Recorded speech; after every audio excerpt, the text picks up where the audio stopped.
Hey, what's up? It's Jim, and I just got back from the new film, The Skin I Live In, which is the new film directed by Pedro Almodovar, a doctor played by Antonio Banderas, who is developing this new kind of skin, a skin that is so good that mosquitoes won't bite into it because of a certain chemical in it, and so it would virtually stop malaria.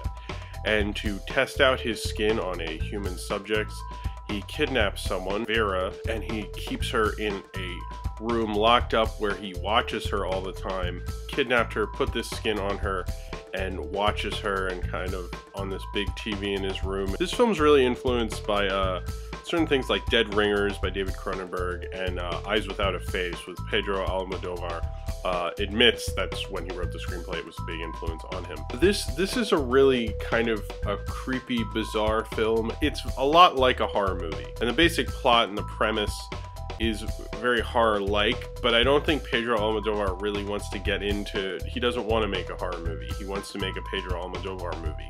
So this movie is almost in a little bit of a conflict, but an interesting enough one. And I like kind of the idea of a melodramatic film about a mad scientist. You know, even though he's a doctor, I kind of look at him as like a mad scientist type, Antonio Banderas. I think it's one of probably the creepiest performances I've ever seen Antonio Banderas give. You really get the feeling he's almost stopping himself from really committing to the horror aspects of this film and committing to, you know, a lot of this is about the Antonio Banderas trying to control things after, you know, his wife was killed in this car accident and she had burns all over her body, and, you know, he's trying to make skin that would have theoretically have cured her. As a surgeon, he's like this incredible doctor that he really he wants to control things now that all these things happen that he couldn't control. Having this person that he's made their skin and they're locked in a room and he controls everything they do, how he has dealt with all this tragedy. That aspect works kind of with the melodrama, and it is ridiculous. Like, people in the audience started laughing at certain points because the plot points are like, whoa. I mean,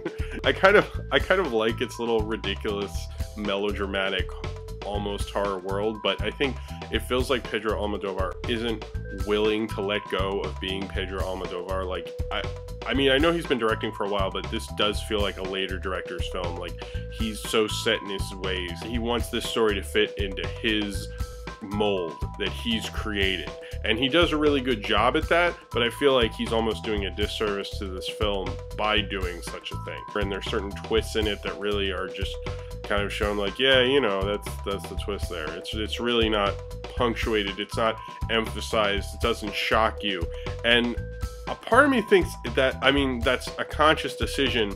I'm not sure it's a decision that really works out the way maybe he wanted it to, or maybe he wants this film to feel more confined, but as a viewing experience, it feels a little like trapped, like it really doesn't get to breathe because it needs to have those horror roots in it. Kind of a kind of more modest horror film, you know, almost reminds me of something like Curse of the Cat People. And the whole mansion that Antonio Banderas is in and where the audience is in the entire film is so clean and pristine and, like, you know, sterile almost. And this film has this weird vibe to it. And there's certain horror movies that are just creepy and disturbing, they're not scary, and this film isn't scary at all. It just, like, will creep the living shit out of you. If you're interested in The Skin I Live In, I actually think you should see it, because it's not a bad movie. It's such a weird mix of a lot of things that, I mean, I like it's such a weird mix of, like, melodrama and horror, and maybe not in the way that we're used to with melodrama and horror.